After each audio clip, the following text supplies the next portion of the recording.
আসসালামু আলাইকুম। সংবাদে আপনাদের সবাইকে স্বাগত জানাচ্ছি। আমি ফিরোজ তোহা। শুরুতেই সংবাদ শিরোনাম। বাংলাদেশের সর্বশেষ গুরুত্বপূর্ণ আপডেট সংবাদে আপনাকে স্বাগত। শুরুতেই সংবাদ শিরোনাম, পরে বিস্তারিত। শুরুতেই জানাবো, আর সব শিক্ষা প্রতিষ্ঠানে জুলাই গণহত্যা এবং কুয়েটের ছাত্রদলের হামলার ভিডিও প্রদর্শনী। জুলাই অভ্যুত্থানের স্মৃতিকে তাজা রাখতে সারা দেশের বিভিন্ন ভিডিও চিত্র প্রদর্শন করবে বৈষম্যবিরোধী ছাত্র আন্দোলন। এছাড়াও গতকাল খুলনা প্রকৌশল বিশ্ববিদ্যালয়ে সাধারণ শিক্ষার্থীদের উপর বিএনপির ক্যাডাররা যেভাবে হামলা করেছে এই ভিডিও চিত্র প্রদর্শনী করা হবে। বিকাল ৩টা থেকে ঢাকা বিশ্ববিদ্যালয় ছাত্র শিক্ষক কেন্দ্র টিএসসিতে এই ভিডিও চিত্র প্রদর্শন করা হবে। এরপর জানাবো যে ছাত্রলীগ হতে চাইবে তার পরিণতি ছাত্রলীগের মতোই হবে বললেন হাসনাত আব্দুল্লাহ।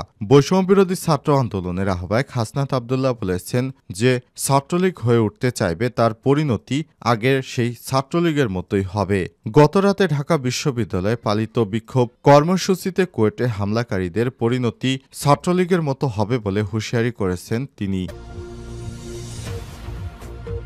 এদিকে জুলাই বিপ্লব দমনে হাসিনা লক্ষ্য ছিল প্রাণঘাতী শক্তি প্রয়োগ করা বলছে জাতিসংঘ।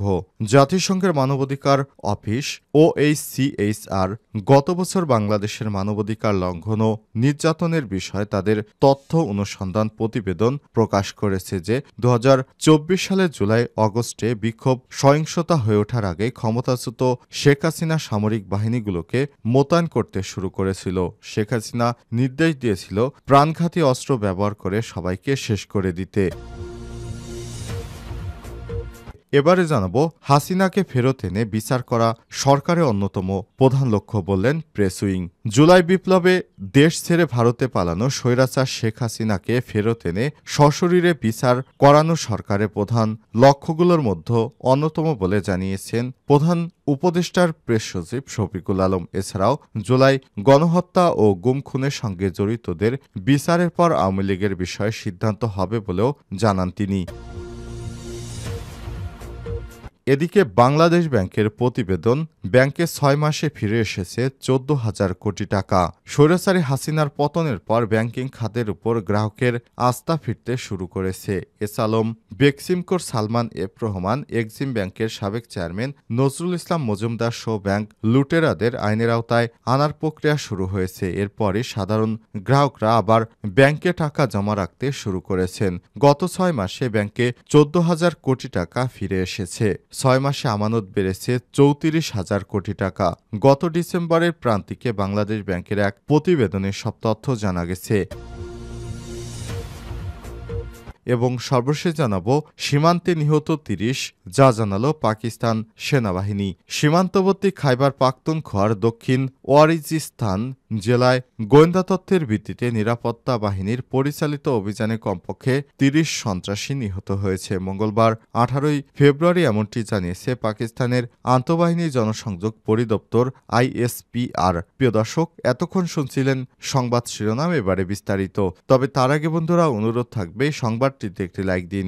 এই চ্যানেলে আপনি নতুন হয়ে থাকলে আমাদের সংবাদটি দেখতে দেখতে চ্যানেলটি সাবস্ক্রাইব করে রাখুন। কমেন্ট করে বন্ধুরা আপনার মূল্যবান মতামত জানিয়ে দিন আপনি বিশ্বের কোন দেশ থেকে বা বাংলাদেশের কোন স্থান থেকে আমাদের সংবাদটি দেখছেন এবং শুনছেন। এবারে বিস্তারিত। আজ থেকে সব শিক্ষা প্রতিষ্ঠানে জুলাই গণহত্যা ও কুয়েটে ছাত্রদলের হামলার ভিডিও প্রদর্শনী। জুলাই অভ্যুত্থানের স্মৃতিকে তাজা রাখতে আজ সারা দেশে ভিডিও প্রদর্শনী করবে বৈষম্যবিরোধী ছাত্র আন্দোলন। সে সঙ্গে খুলনার প্রকৌশল বিশ্ববিদ্যালয়ের শিক্ষার্থীদের উপর ছাত্রদলের হামলার ভিডিও চিত্র প্রদর্শন করা হবে। বুধবার ১৯ ফেব্রুয়ারি বিকাল ৩টা থেকে ঢাকা বিশ্ববিদ্যালয়ের ছাত্র শিক্ষক কেন্দ্র TSCতে এই ভিডিও চিত্র প্রদর্শন করা হবে। গত মঙ্গলবার রাত 10টায় কোর্টে ছাত্রদলের হামলার প্রতিবাদে আয়োজিত বিক্ষোভ সমাবেশে কর্মসূচি ঘোষণা দেন বৈষম্যবিরোধী ছাত্র আন্দোলনের আহ্বায়ক এবং শিক্ষার্থীরা। তারা বলেন, আমরা জুলাই অভ্যুত্থানের স্মৃতিকে তাজা রাখতে চাই। আমরা চাই না আপামর ছাত্রজনতা এই অভ্যুত্থানকে ভুলে যাক, তারা কোনো নব্য ফ্যাসিবাদের উত্থান ঘটাক তাই আমরা আগামীকাল সারা দেশে জুলাই অভ্যুত্থানের ভিডিও চিত্র প্রদর্শন করব। একই সঙ্গে কুয়েটে হামলার যত ভিডিও আমাদের কাছ আছে সবগুলো প্রদর্শন করা হবে। এর আগে দুপুরে কুয়েটের সাধারণ শিক্ষার্থী ও ছাত্রদলের মধ্যে দফায় দফায় সংঘর্ষ হয়। এই ঘটনায় ইতিমধ্যেই বেশ কয়েকজন গুরুতর আহত হয়েছে। বিএনপির সন্ত্রাসীরা শিক্ষার্থীদের চাপাতি দিয়ে কুপিয়েছে এবং অনেককে গুরুতর আহত করেছে, পিটিয়েছে। তারা রামদা চাপাতি, চাইনিজ কুড়াল বা বিভিন্ন অস্ত্র নিয়ে শিক্ষার্থীদের উপর ভয়ানকভাবে হামলা চালায়। এই ঘটনায় আশপাশের এলাকায় থমথমে পরিস্থিতি বিরাজ করছে। বর্তমানে পুরো এলাকা ঘিরে রেখেছে সেনাবাহিনী। ছাত্রদলের কেউ ছাত্রলীগ হতে চাইলে তার পরিণতিও ছাত্রলীগের মতোই হবে বললেন হাসনাত আব্দুল্লাহ। গতকাল কুয়েটের ঘটনায় বিবৃতি দিয়েছেন জাতীয় নাগরিক কমিটি এবং বৈষম্য বিরোধী শিক্ষার্থীদের মুখ্য সংগঠক হাসনাত আব্দুল্লাহ। তিনি বলেছেন, গতকাল আমরা আমাদের শিক্ষার্থীদের উপর বিএনপির সন্ত্রাসীদের যেভাবে হামলা করতে দেখেছি, তাতে এটা স্পষ্ট যে দেশ এখনো স্বাধীন হলেও স্বাধীনতা ভোগ করতে পারছে না সবাই। বিএনপির কিছু সন্ত্রাসীর কারণে এভাবে একের পর এক হামলা হচ্ছে। বিভিন্ন জায়গায় বিএনপির সন্ত্রাসীদের কর্মকাণ্ড ভয়ানক তৎপরতা লক্ষ্য করছি। মঙ্গলবার 18 ফেব্রুয়ারি রাতে বিশ্ববিদ্যালয়ে পালিত বিক্ষোভ কর্মসূচিতে কোর্টে শিক্ষার্থীদের উপর হামলায় পরিণতি ছাত্রলীগের মতো হবে বলে কঠিন হুঁশিয়ারি দিয়েছেন তিনি। হাসনাত বলেন, আবারও হেলমেট বাহিনী, রামদা বাহিনী আগত হয়েছে। যারা ছাত্রলীগের মতো রাজনীতি করবে তাদের পরিণতি কেমন হবে? যদি ছাত্রলীগের মতো চলেন তাহলে ছাত্রলীগ গেছে যে পথে আপনারা যাবেন সেই পথে। হাসনাত আরও বলেছেন, কুয়েটে আপনারা পাওয়ার পলিটিক্সের মহড়া দিয়েছেন, আমরা আর কোনো ক্যাম্পাসে পাওয়ার পলিটিক্স হতে দেব না। বুধবার 19 ফেব্রুয়ারি সারা দেশে সব ক্যাম্পাসে জুলাই নারকীয় হত্যাকাণ্ডের ভিডিও চিত্র ও কুয়েটের ঘটনা চিত্র প্রদর্শন করা হবে। এর আগে খুলনা প্রকৌশল ও প্রযুক্তি বিশ্ববিদ্যালয় কুয়েটের ছাত্র রাজনীতি বন্ধের দাবি নিয়ে উত্তেজনা সৃষ্টি হয়। এ সময় দুই গ্রুপের বন্ধ ধা পাল্টা ধা। এতে উভয় পক্ষে বিএনপি সন্ত্রাসীদের হামলায় অন্তত 40 জন আহত হয়েছে। মঙ্গলবার দুপুরে কুয়েটের ক্যাম্পাসে এই ঘটনা ঘটে। প্রত্যক্ষদর্শীরা জানান, দুপুরে শিক্ষার্থীরা ছাত্র রাজনীতির ঠিকানা এই কুয়েটে হবে না। দাবি মোদের একটাই, রাজনীতিমুক্ত ক্যাম্পাস চাই। এই ক্যাম্পাসে হবে না ছাত্র রাজনীতির ঠিকানা সহ বিভিন্ন স্লোগান দিতে থাকে। বিশ্ববিদ্যালয়ের ছাত্র হলগুলো প্রদক্ষিণ করে। পরে কেন্দ্রীয় জামে মসজিদের সামনে এলে বিএনপির সন্ত্রাসীরা শিক্ষার্থীদের উপর হামলা চালায়। পরে ধা পাল্টা ধায় কুয়েটের বাইরেও সংঘর্ষ ছড়িয়ে পড়ে। আশপাশ থেকে বিএনপির ছাত্রদলের নেতাকর্মীরা বিভিন্ন অস্ত্রশস্ত্র নিয়ে কিছু আমজনতাকে তাদের সঙ্গে মিশিয়ে শিক্ষার্থীদেরকে রক্তাক্ত করে। জুলাই বিপ্লব দমনে হাসিনা লক্ষ্য ছিল প্রাণঘাতী শক্তি ব্যবহার করা, বলছে জাতিসংঘ।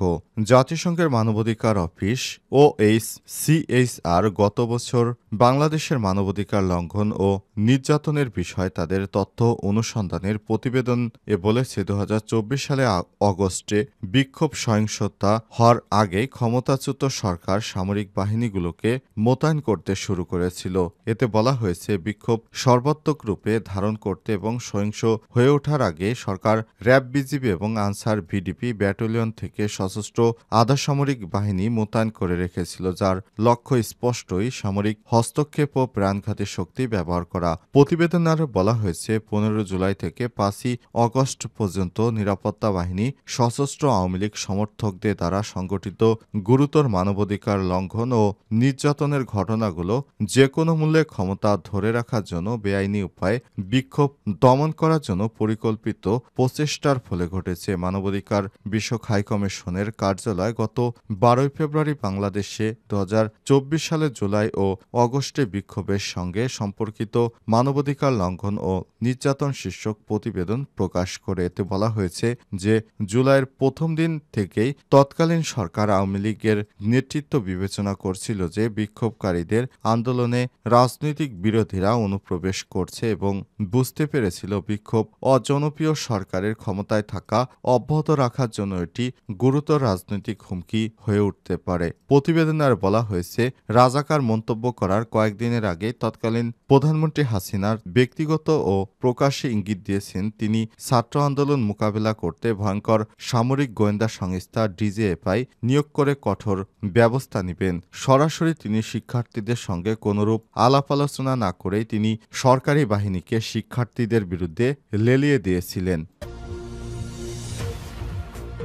হাসিনাকে ফেরত এনে বিচার করা সরকারের অন্যতম প্রধান লক্ষ্য। Press wing. জুলাই বিপ্লবে দেশ ছেড়ে ভারতে পলাতক সাবেক প্রধানমন্ত্রী শেখ হাসিনাকে বাংলাদেশে আবারও ফেরত এনে তার সমস্ত শাস্তি কার্যকর করা হবে বলে জানিয়েছেন অন্তর্বর্তীকালীন সরকারের প্রধান উপদেষ্টার প্রেস সচিব শফিকুল আলম। তিনি বলেছেন, শেখ হাসিনা বাংলাদেশে জুলাই অভ্যুত্থানের শিক্ষার্থীদের উপর মরণাস্ত্র ব্যবহারের মাধ্যমে যে ভয়ানক নৃশংস হত্যাকাণ্ড চালিয়েছে, কিন্তু বর্তমানে ভারতে বসে শেখ হাসিনা বিভিন্ন বিবৃতি ও প্রতিহিংসামূলক বক্তব্য দিয়ে বাংলাদেশকে অস্থিতিশীল করার চেষ্টা করছে। তার বিচার আমাদের অবশ্যই করতে হবে। আমাদের সরকার হিসেবে যে দায়িত্ব জনগণ দিয়েছে সেই দায়িত্ব আমরা পালন করতে চাই। যদি আমরা শেখ হাসিনাকে বিচারের আওতায় নিয়ে আসতে না পারি, তাহলে বাংলাদেশের মানুষ আমাদের ক্ষমা করবে না। কারণ বাংলাদেশের মানুষ আমাদেরকে সরকারে বসিয়েছিল জুলাই অভ্যুত্থানে সঠিক